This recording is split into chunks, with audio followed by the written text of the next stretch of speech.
হাফসা জানো, আমরা ঈদের মার্কেট করে নিয়ে এসেছি। অনেক কিছু কিনেছি। আমার ড্রেসটার দামই জানো, 5,000 টাকা। আচ্ছা হাফসা, তোমাদের ঈদের মার্কেট করা কি হয়ে গেছে? না না মরিয়ম, আমাদের এখনো কোনো কিছুই হয়নি। তোমরা এত গরিব, কয়েকদিন পরেই তো ঈদ, আর তোমরা কিনা এখনো কেনাকাটা করনি। ঈদের জামা না পরলে আমার বাসায় তুমি যেও না কিন্তু, বুঝতে পেরেছো? সেখানে আমার নামি দামি বন্ধুরা থাকবে। তোমাকে দেখলে আমাদের একদম সর্বনাশ হয়ে যাবে, কোনো মান সম্মানই থাকবে না ওদের সামনে। হাফসা এসব কথা শুনে মনে মনে খুব কষ্ট পেল এবং সে সেখান থেকে মন খারাপ করে চলে গেল।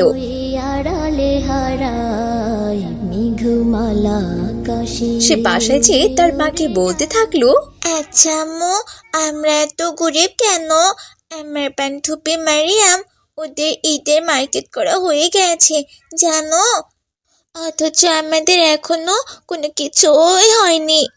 আম্মু, আমারও 5,000 টাকার ড্রেস দিতে হবে ঈদে, কেমন? চলো না, আমরাও ঈদের মার্কেট করে আসি। কি হয়েছে হাফসা বোন আমার?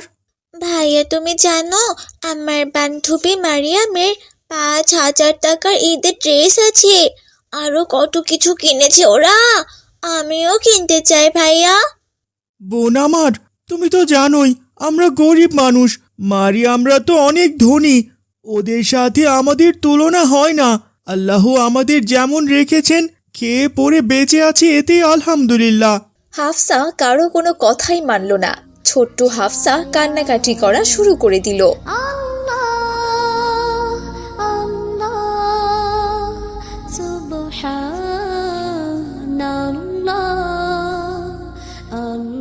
কেঁদো না মা, একদম কেঁদো না। তুমি তো জানোই তোমার বাবা একজন সাধারণ ইমাম। মসজিদ থেকে যা হাদিয়া দেয় তাই দিয়েই তো ঘর ভাড়া দিয়ে সামান্য খাওয়া দাওয়া করে শেষ হয়ে যায়। তোমার বাবা নিজের ইচ্ছাটাও কখনো পূরণ করতে পারেন না। আমাদের কথা সব সময় ভাবে মা। তোমার বাবা এবার তারাবিতে যা হাদিয়া পাবে, তোমার আর তোমার ভাইয়ার জন্য ঈদের মার্কেট করবে, কেমন? দয়া করে তুমি শান্ত হও মা। তুমি সত্যি বলছো? সত্যি বলছো আম্মু? আচ্ছা আম্মু, বাবা কখন হাতিয়া পাবে? এই তো মা, 27 অথবা 28 রমজানে, দেখো। আচ্ছা আচ্ছা, ঠিক আছে আম্মু। মা হাফসা, যাও কোরআন তিলাওয়াত করো, দেখবে তোমার মন একদম ভালো হয়ে যাবে। হাফসা তার মায়ের কথা মতো কোরআন পড়তে বসলো এবং মন খুলে আল্লাহ তাআলার কাছে দোয়া করতে লাগলো। হে আল্লাহ, সমস্ত প্রশংসা আপনার। আমার ঈদের জামা কিনতে খুব ইচ্ছে করে, কিন্তু আমি কিভাবে কিনবো যখন আমার বাবা এত গরিব? হাফসা দোয়া করতে করতে আজান দিয়ে দেয়। হাফসা মা, এসো, ইফতারের সময় হয়ে গেছে মা, তাড়াতাড়ি এসো। আম্মু, সারাদিন রোজা থেকে ভাত দিয়ে ইফতারি করতে আমার একদম ভালো লাগে না। সবাই কত সুন্দর সুন্দর খাবার দিয়ে ইফতারি করে, আর আমরা কিনা ভাত দিয়ে ইফতারি করব? আমি জান, আমরা আর কতদিন গরিব থাকবো? আস্তাগফিরুল্লাহ মা, এইভাবে বলতে নেই। আল্লাহ তাআলা যে অসন্তুষ্ট হয়ে যাবেন। আল্লাহ আমাদের যে অবস্থাতে রেখেছেন, আলহামদুলিল্লাহ বলো মা। চলো এবার আমরা নামাজ পড়ে নেই, তারপর আমি তোমাকে একটা গল্প শোনাবো, কেমন? রাকিব মসজিদ থেকে নামাজ পড়ে আসে। আম্মু, আমাদেরকে তুমি গল্প বলবে না? নামাজ তো পড়েছি, গল্প বলো না আম্মু, আমরা গল্প শুনতে চাই। অবশ্যই বলবো মা, তার আগে এসো আমরা সূরা ওয়াকিয়া পাঠ করে নেই, কেমন? ওয়াকিয়া সূরার ফজিলত কি আম্মু? মহানবী সাল্লাল্লাহু আলাইহি ওয়াসাল্লাম বলেছেন, যে ব্যক্তি সূরা ওয়াকিয়া পাঠ করবে সে কখনো ক্ষুধার কষ্ট ভোগ করবে না। এই সূরা পাঠ করলে দরিদ্রতা গ্রাস করতে পারে না বাবা। হাফসা এই আমল শুনে খুব খুশি হলো এবং আমল করার প্রতিজ্ঞা করলো আর বলতে থাকলো, আচ্ছা আম্মু, তুমি আর বাবা তো সব সময় আমল করো, তাহলে আমরা গরিব কেন? আসসালামু আলাইকুম হাফসা মা, আমি বলছি। ওয়ালাইকুম আসসালাম বাবা। শোনো, একটা গল্প বলছি তোমাদেরকে। আকাশ থেকে পৃথিবীতে নামার সময় দুজন ফেরেশতা মুখোমুখি হলো। তারা দুজনই দ্রুত গতিতে পৃথিবীতে অবতরণ করছিল। প্রথম ফেরেশতা দ্বিতীয় ফেরেশতাকে প্রশ্ন করলেন, এত দ্রুত কোথায় যাচ্ছ? উত্তরে দ্বিতীয় ফেরেশতা বললেন, এক ব্যক্তি মৃত্যুশয্যায় শায়িত, তার জয়তুনের তেল খাওয়ার খুব ইচ্ছা। আমার ওপর নির্দেশ দিয়েছেন আমি যেন ওই ব্যক্তিকে জয়তুনের তেল মুখে দেওয়ার আগে ফেলে দেই, কেননা লোকটি ছিল ঈমানদার। এই সামান্য আশাটি পূরণ না করে আল্লাহ তাকে জান্নাত দিতে চান। প্রথম ফেরেশতা জবাবে বললেন, এক ব্যক্তি মরণের বিছানায় শায়িত, ওই ব্যক্তিটির শেষ ইচ্ছে রুই মাছ খাওয়ার। আমার ওপর নির্দেশ এসেছে আমি যেন তার আত্মীয় হয়ে তাকে রুই মাছটা খাওয়াই, কেননা ওই ব্যক্তি বেঈমান তথা শিরককারী। ওই ব্যক্তিটির এই ইচ্ছে পূরণ হলে তার দুনিয়ার সব চাওয়াই পূরণ হবে, আর এর মাধ্যমে আল্লাহ তাকে চিরতরে জাহান্নামী করতে চান। রাকিব বাবা, বলো তো এই গল্প থেকে আমরা কি শিখলাম? কখনো যদি আমাদের কোনো চাওয়া পাওয়া পূরণ না হয়, তার জন্য আমরা যেন নিরাশ না হই। আমাদের কোনো চাওয়া পাওয়া এই দুনিয়ায় পূরণ না হলেও এর বিনিময়ে আল্লাহ তাআলা আমাদের জন্য উত্তম প্রতিদান রেখেছেন, জান্নাত। হ্যাঁ হ্যাঁ বাবা, আমিও বুঝতে পেরে গেছি। আমি আর কখনোই অসন্তুষ্ট হব না। আল্লাহ তাআলা যে অবস্থাতে রেখেছেন, শুকর আলহামদুলিল্লাহ। আসসালামু আলাইকুম রাকিব, হাফসা, কেমন আছো তোমরা? ওয়ালাইকুম আসসালাম মামা। আরে আরে মামা চান, আপনি কি না এসেছেন? কেমন আছো মামাজান? আলহামদুলিল্লাহ, ভালো আছি। এই দেখো তো, এর ভেতরে তোমাদের ঈদের জামা কাপড় রয়েছে, দেখো তো পছন্দ হয় কিনা। একে একে মামা চান, এতগুলো ব্যাগ। হ্যাঁ, দেখো তো তোমাদের পছন্দ হয় কিনা। মামা, আমার ব্যাগ কোনটা? এই যে এটা, কসমেটিক্সও রয়েছে তোমাদের জন্য। এরপর হাফসা তার ব্যাগ নিয়ে ঘরে চলে যায়। তোমার সৃজন মাঝে খুঁজি তোমার। রাকিব, তোমার পছন্দ হয়েছে তো? মামা, অনেক সুন্দর হয়েছে। এই পাঞ্জাবিটা আমার পছন্দ হয়েছে, মাশাআল্লাহ। মামা, সত্যি এটা আমার জীবনে এই প্রথম এত সুন্দর জামা। শুকরিয়া আল্লাহ তোমার দরবারে। হাফসা, কোথায় গেলে তুমি? জামা কি তোমার পছন্দ হয়নি? জি জি মামা, আমার মনের মতো হয়েছে। আল্লাহ তাআলা মিলিয়ে দিয়েছেন মামা। আমার অনেক পছন্দ হয়েছে। আম্মু জান, একদম মরিয়মের মতোই জামাটা অনেক সুন্দর।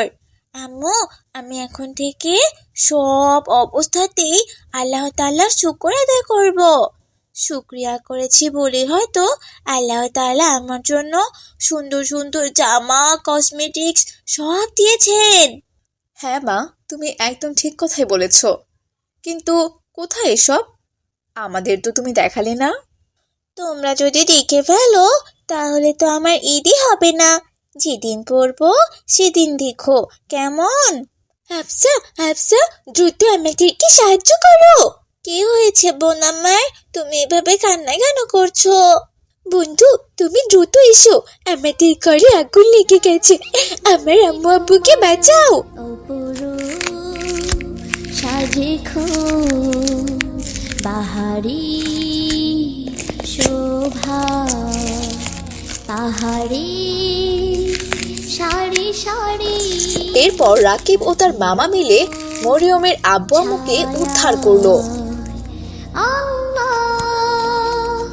আম্মু, আমার আম্মু, তোমার কোনো কিছু হয়নি তো? না না মা, আল্লাহ তাআলা আমাদের যে বাঁচিয়েছেন, আমাদের কোনো কিছুই হয়নি মা। আমরা আমরা একদম ঠিক আছি। কাকিমা, আঙ্কেল, আসুন আসুন, আমাদের ঘরে আসুন।